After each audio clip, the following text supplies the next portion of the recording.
წმინდა და დიდი დღეები აქვს წმინდა მართლმადიდებელ ეკლესიას, დღეები ვნების შვიდეულისა და დღევანდელ დღეს დიდსა და წმინდა ოთხშაბათს ეკლესია იხსენებს იმ მოვლენას, როდესაც სიმონ ფარისევლის სახლში იქ შეკრებილ ერის თანდასწრებით მეძავმა ქალმა ნელსაცხებელის ცხო მაცხოვარს. ნელსაცხებელი, რომელიც იყო ძვირფასი და საკმაოდ დიდი ფასი გააჩნდა და ეს იყო ის, რაც ამ ქალს შეეკრიბა წლების მანძილზე და ყველაზე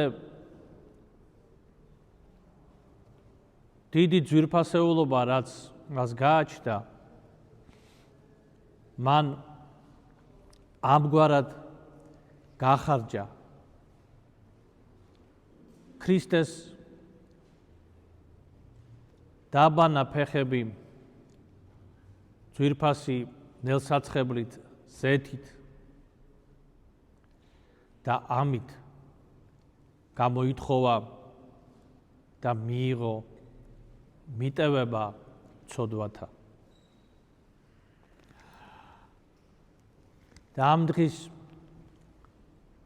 საგალობლები სულ ამას მეტყველებენ, რომ ის, ვინც შეეხო შენს ფერხსო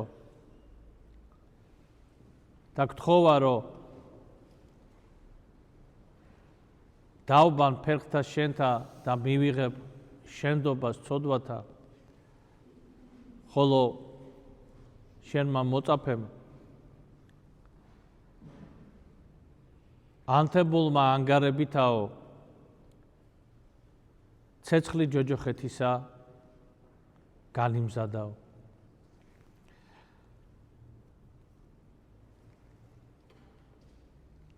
და ასევე იხსენებს ეკლესია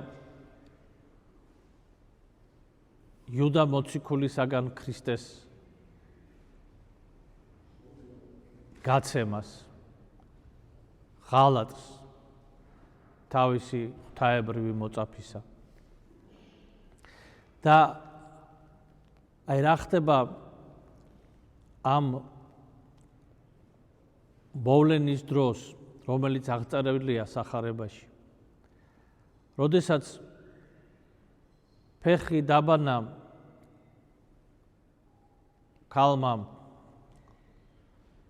მეძავ ყოფილმა ქრისტეს, იქ შეკრებილმა ფარისევლებმა და იგივე სიმონ ფარისეველმაც იფიქრა, რომ ესო რომ იყოსო წინასწარმეტყველიო, მაშინო მიხვდებოდაო ვინ და რა ქალი შეეხო მასო. რაზედაც მაცხოვარი პასუხობს, რომ სიმონო,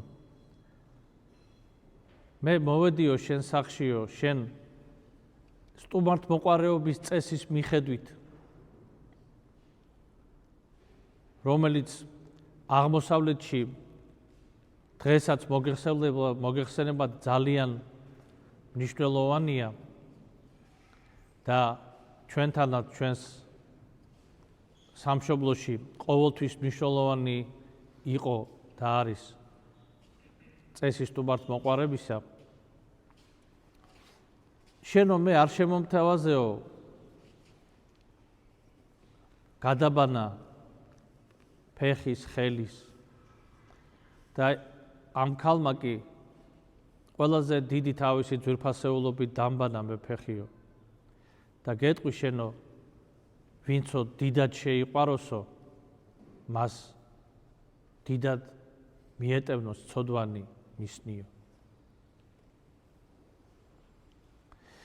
ხოლო მოწაფემ ქრისტესთან, რომელიც წლების მანძილზე იყო უფალთან და რომელსაც უფალმა მისცა ძალი და უფლება მოსილება ეშმაკების განდევნის, ავამტყოფების განკურნების, მორიელსა და გველზე უშიშრად რო იყვიან ფეხის დადგმის და სასწაულების აღსრულების,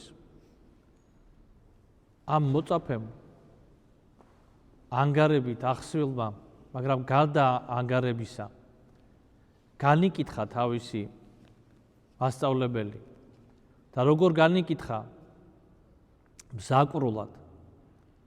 კი არ თქვა პირდაპირ თუნდაც რომ თითქოს იმას რასაც ამბობს, ასეთ სიტყვას ამბობს რომ რა საჭირო იყო ამგვარად ამ ნელსაცხებლის დახარჯვა, ჯობდა გაგვეყიდა ეს 300 დრახკანად და ეს თანხა გლახაკებისთვის გამოგვეყენებინა. ამას ამბობს, მაგრამ ირიბად ეს არის ნათქვამი შემდეგის. რას ნიშნავს ამ ზეთით ფეხის დაბანვა?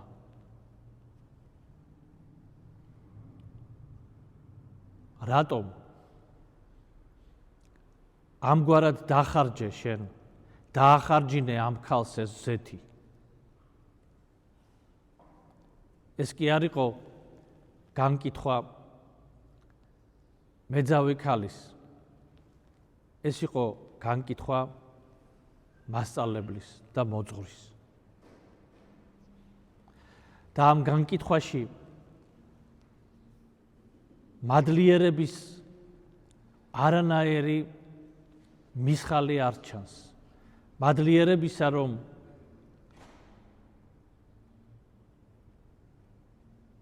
მისცა სასწაულთ მოქმედების ძალა ქრისტემ და რაც თავარია მომავლის დიდი იმედი და დიდება. რამე თუ მაცხოვრის ნათქვამი იყო თავისი მოწაფეებისათვის, რომ გეტყვიო თქვენო მეორედ მოსვლის ჟამსო, განკითხვის ჟამსო, თქვენ დაждდეთო ისრაელთა ტომის 12 ტახტზეო, ანუ ტომების მიხედვით. და ეს იყო ის დიდება, რომლისაკენაც მიისწრაფოდა ყოველი შვილი ებრაელთა ერისა. და აი სამწუხაროდ განკითხვამ, უმადურობამ და ანგარებამ ყველაფერი დაავიწყა იუდას და რაც თავარია ამ ცოდვებით მან გაუღო თავისი სული ეშმაკს და თუ 4 შაბათს, აი დღევანდელ დღეს ამ მოვლენის შემდეგ ის მიდის და მოელაპარაკება ებრაელთა ერის მდელმთავრებს, რომ ქრისტე მათ მისცეს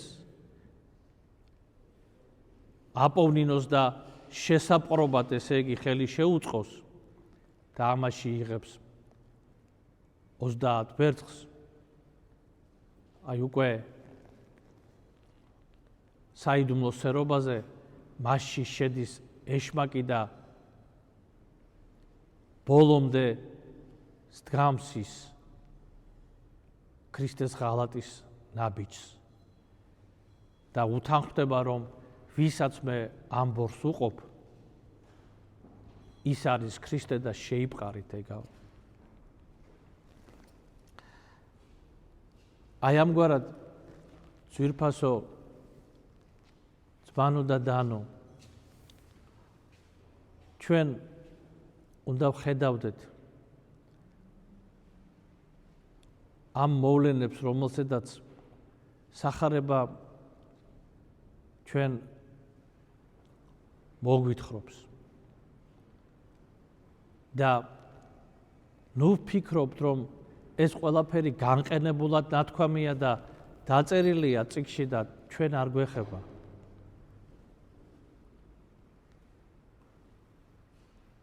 ყველა ცოდვა და ვნება მოქმედებს ადამიანში. დღესაც და მერმეც იმოქმედებს სამწუხაროდ. და შესაძლებელია ადამიანი, რომელიც არის ეკლესიის წევრი, თუ ის საკუთარ ცოდვასა და ვნებას არ ეწინააღმდეგება და სწორად არ ებრძვის, ეს ადამიანი გახდეს ვნების, მოქმედების ძალით ბოროტის სულის ლუკმა.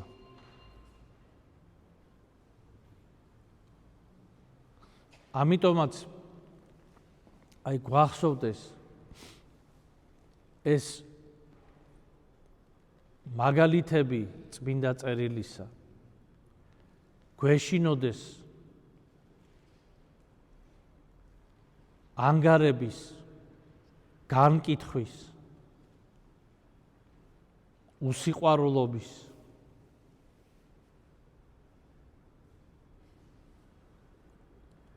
გვეშინოდეს ვნების და პირიქით მოგრძალება ვიქონიოთ ჩვენ სულში. მოგრძალება ჩვენ დაგვიცავს შეცდომებისაგან. შეაფერხებს ჩვენში ცოდვის მოქმედებას. ამიტომაც ბრძანებს მეფე სოლომონი დასაწყისის სიბრძნისა შიში უფლისაო. ეს მოგრძალება და ღვთისმოშიშება არის მომნიჭებელი ადამიანისათვის სულიერი და ცხოვრებისეული სიბრძნისაც. და ვხედავთ, როგორ იოლად განიკითხა თავისი მასწავლებელი იუდამ, როგორ უკაცრავად და ტუტუცად და მეტიჩრულად.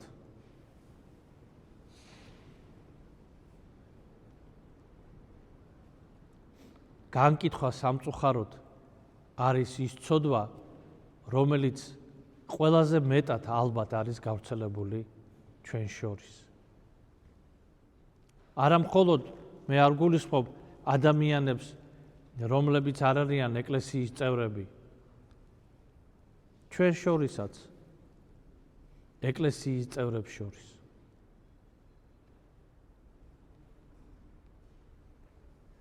განკითხვა გვაკარგინებს ღვთის შიშსაც, მოგრძალებასაც და სიყვარულსაც. გვიბნელებს თვალსა და გონებას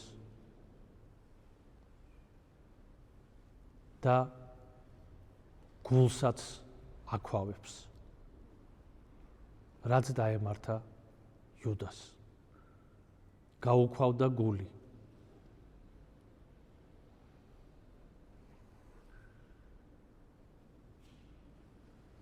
და იხილარა ქრისტეს ჯვარცმა და სიკვდილი, მერე მიხვდა რა ჩაიდინა და აღიარა უდანაშაულო სისხლი მოგეციო თქვენო. მაგრამ გაქვავებულმა გულმა სინანულად არ მიუშვა.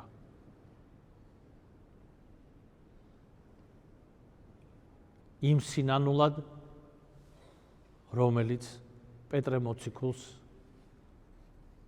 გააჩნდა და ცრემლის ღვრით გამოიხატა და შენდობის თხოვნით.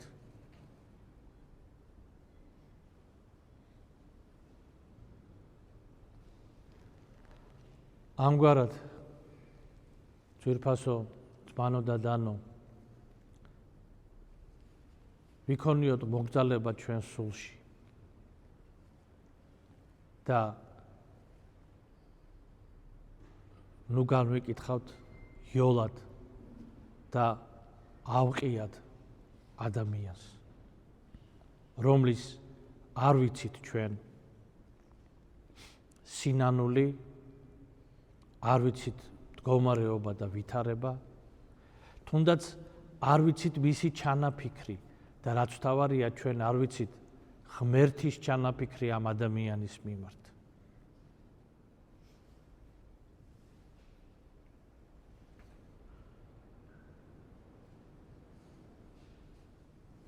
და გვეშინოდეს ცოდვისა, რომელიც გვაკარგინებს ღვთის შიშსა და მოგრძალებას და გვაშორებს ღმერთს. ერთმა დაგლოცოთ ძვირფასო ძმანო და დანო და წმინდა და დიდი დღეების მადლი შეგვექმნას ჩვენ ყოველთა. ამინ.